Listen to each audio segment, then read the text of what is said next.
Army chief की बातों को आप सुने तो उन्होंने कहा कि चाहे पूर्वोत्तर राज्यों की बात हो या फिर उत्तरी सीमा की बात हो, हर जगह पर हालात इस वक्त सामान्य हैं और चीन से भी बातचीत लगातार जारी है। ट्रूप्स की तैनाती सही है, फंडिंग बेहतर वे में हो रही है और हमारी सेना मजबूती के साथ लगातार डटी हुई है। चलिए आगे बढ़ते हैं, बात एक बार फिर से जोशीमठ की करेंगे, जहां पर 45 करोड़ के राहत पैकेज का ऐलान सरकार की ओर से किया गया है। देखिए, सीएम धामी ने जोशीमठ में रात गुजारी, वहां पर लोगों से बात की, शेल्टर हाउस में रहकर लोगों से मुलाकात की, उनके दर्द को समझा, उनकी पीड़ा को समझा, लोगों को जल्दी मिलेगा मुआवजा, इस बात का भी जिक्र किया। आपको यह भी जानकारी दें कि कमेटी का गठन किया गया है मुख्यमंत्री द्वारा, जो कमेटी राहत पैकेज बांटेगी। और हमारे दो सहयोगी लगातार हमारे साथ बने हुए हैं, अक्षय भी और मयंक भी हमारे साथ बने हुए हैं। अक्षय, बात यहां तक आ चुकी है कि मुख्यमंत्री को भी ये समझ में आ चुका है कि लोगों को भरोसे में लेना ज्यादा जरूरी है। जोशीमठ में लोगों की नाराजगी को देखते हुए खुद मुख्यमंत्री ने भी वहां पर रात गुजारी।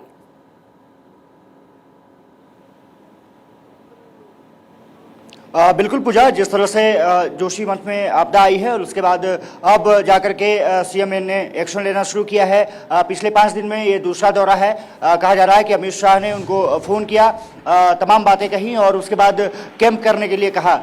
2 दिन के दौरे पर सीएम धामी पहुंचे हैं। यहाँ पर बैठक जारी है।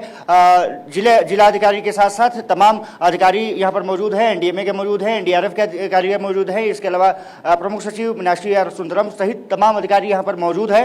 कमेटी का जो गठन किया गया था, कमेटी 11 सदस्यीय है, उसमें जिलाधिकारी हैं, यहाँ के स्थानीय बद्रीनाथ के विधायक हैं।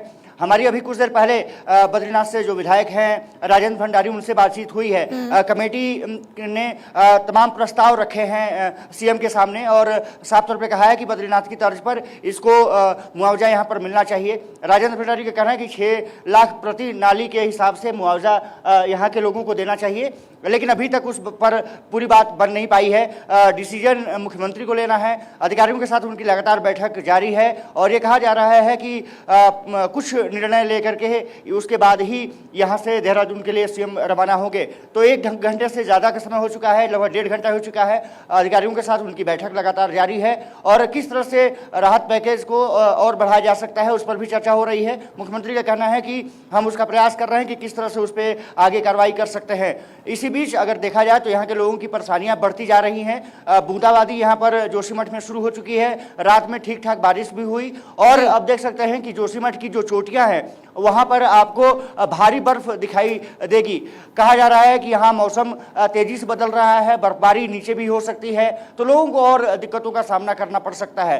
पूजा, हमें ध्यान रखना होगा कि क्योंकि पहाड़ी राज्य है, पहाड़ी क्षेत्र है और इस बीच अगर ऐसी दिक्कतें आती हैं तो दरारों में पानी रिसाव हो सकता है, बारिश होती है तो और लोगों का परेशानियों का सामना करना पड़ सकता है। तो ये कहा जा सकता है कि ये बारिश और बर्फबारी और परेशानी को बढ़ा सकती है और पहाड़ वहां पर और ज्यादा दरक सकता है, जिससे लोगों की समस्याएं बढ़ेंगी। जल्दी से मैं एक सवाल का जवाब आपसे और चाह रही हूं, क्योंकि सिर्फ अब जोशीमठ नहीं बल्कि चाहे कर्णप्रयाग की बात हो, टिहरी की बात हो, क्या जोशीमठ के साथ साथ मुआवजे में उन लोगों को भी शामिल किया जाएगा? क्या उनको भी राहत हाथों हाथ दी जाएगी? क्योंकि यहां की बात मुझे लगता है वहां पर भी ये आवाज उठनी शुरू हो जाएगी।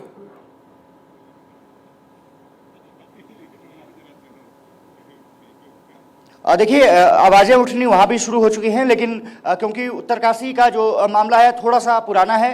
इसके अलावा कर्णप्रयाग की बात करें तो वहाँ पर कुछ घरों में ज़रूर दरारें देखी गई हैं। वो भी मामला बताया जा रहा है कि कुछ पुराना है, लेकिन कुछ हाल में भी घटनाएं हुई हैं। तो निश्चित रूप से आवाज़ वहाँ उठना शुरू हो चुकी है। जोशीमठ के लोग आवाज़ उठा ही रहे हैं। अब सरकार को किस तरह से लोगों को समझाना है, क्या मुआवजा देना है, उस पर ही चर्चा चल रही है। तो ये माना जा रहा है कि पहले जोशीमठ का ध्यान दिया जाएगा और उसके बाद वहां के जिलाधिकारी हैं। ठीक है अक्षय, आएंगे आपके पास। देखिए, आपने बेहद अहम जानकारी दी है। मयंक भी लगातार बने हुए हैं हमारे साथ।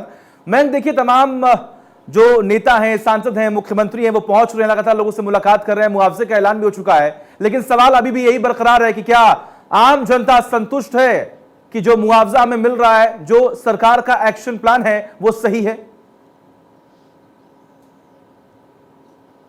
सचिन, मैं आपको ना कुछ तस्वीरें दिखाना चाहूँगा। वो इसलिए दिखाना चाहूँगा कि इस वक्त मैं उत्तरकाशी में हूँ और आप ये देखिए, ये उत्तरकाशी का नहरी गांव है और केवल उत्तरकाशी का नहरी गांव ही नहीं, 750 यहाँ के जो परिवार हैं वो यहाँ से शिफ्ट होने हैं, इनको हटाया जाना है। लेकिन इस घर को बंद हुए ठीक ठाक समय हो चुका है, 10 साल से लोग यहाँ के परेशान हैं, लेकिन अभी तक कोई मुआवजा न मिला है, न इन लोगों को विस्थापित किया गया है। यानी हम इंतजार कर रहे हैं कि जो परेशानी हो वो जोशीमठ की तरफ बड़ी हो जाए, उसके बाद हम लोगों को वहां से हटाएं। लोग जो डरे हुए थे, ये लगातार जो टिहरी डैम है उसके आसपास का इलाका है। विजय पाल हमारे साथ हैं, यहीं के रहने वाले हैं। विजय, ये समस्या कब से है और आप लोग कितनी बार इसको लेके आवाज उठा चुके हैं कि हमारे साथ जो दरारें घरों में आ गई हैं, क्या किया जाए? क्या आप लोग मांग कर चुके हैं अब तक? सर 2010 में पहली आपदा आई थी तो हमने शासन, जो हमारा विकासखंड चिन्यालीसोड़ा शासन को इस बारे में अवगत करवाया था। उसके बाद कोई कार्रवाई नहीं हुई। 2013 में भीषण आपदा आई थी तो इस गांव में जो है ऊपर जो हमारा ये जंगल है पीछे, गांव के पीछे, वहां से लेकर नीचे नदी तक जो है बड़ी बड़ी दरारें आ गई थी, पूरी ज़मीन धंस गई थी। हमारे 2-3 मकान भी यहाँ पर गिर गए थे। प्रशासन को हमने लिखित और मौखिक भी आश्वासन दिया था, लेकिन अभी तक किसी भी प्रकार की ठोस कार्रवाई नहीं हुई है और हम लगातार जो है विस्थापन की मांग करते आ रहे हैं, लेकिन इसकी और कोई सुनाई नहीं हो रही है। सरकार की पता नहीं क्या और जो है बड़ी घटना होने का इंतजार कर रहे हैं कि जब कोई बड़ी घटना होगी तभी हम जो है इस और ध्यान देंगे।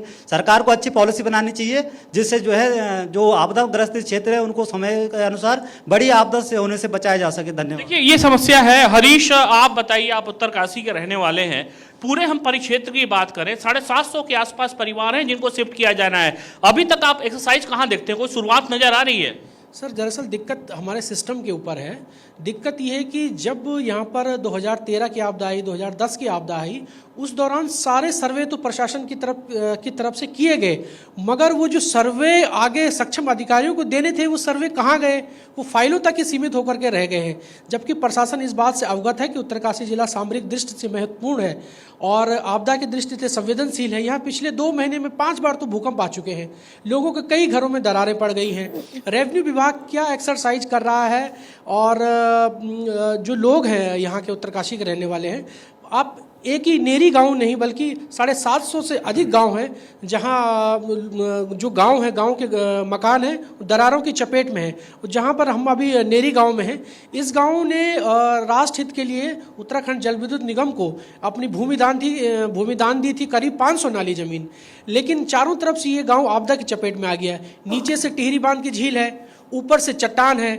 2013 में जो है यानी दो तरफी मार है, ये कहा जा सकता है कि दो तरफी मार है इस पूरे इलाके पे। हमारे ठीक सामने का जो इलाका है, आगे जाके जो है टिहरी डैम है और टिहरी डैम की जो टोटल लेंथ है वो 45 किलोमीटर के आसपास है और उत्तरकाशी तक को ये टच करती है। तो समस्या जो है लोगों के सामने नई नहीं है, लेकिन ये समस्या अब बड़ी होती जा रही है और अगर समय रहते हुए नहीं चेता गया, नहीं कोई जरूरी कदम उठाया गया तो यकीन मानिए कि हालात पर यहाँ से तो लोग ऑलरेडी विस्थापित हो चुके हैं, जा चुके हैं, खड़ी हो जाएगी। मयंक, जो आप गांव इस वक्त दिखा रहे हैं और जो मकान आप दिखा रहे हैं उनको हमने देखा कि बहुत बुरी हालत में वहां से वो लोग ऑलरेडी जा चुके हैं। अब इंतजार कर रहे हैं कि सरकार उनको राहत पहुंचाए। और जोशीमठ में जिस तरीके से बोलिए, ये एक बार मैं क्लियर करना चाहूंगा कि बहुत सारे घर अभी भी हैं जहां पे लोग हैं। अभी हमारे सामने के जो घर है आप देखेंगे, दूर जो घर दिख रहे हैं, ये पूरा इलाका इसी क्षेत्र में आता है और ये पूरा टिहरी डैम से लगा हुआ है और लोग हैं अभी घरों में यहाँ पे। लेकिन जिनके घरों में दरार आई है उनके पास घर छोड़ के जाने के अलावा कोई रास्ता नहीं था, उनके पास कोई साधन नहीं था कि वो यहाँ पे रह के अपनी जान को खतरे में डालें। मयंक और अक्षय, बहुत शुक्रिया आपका फिलहाल पूरी जानकारी के लिए।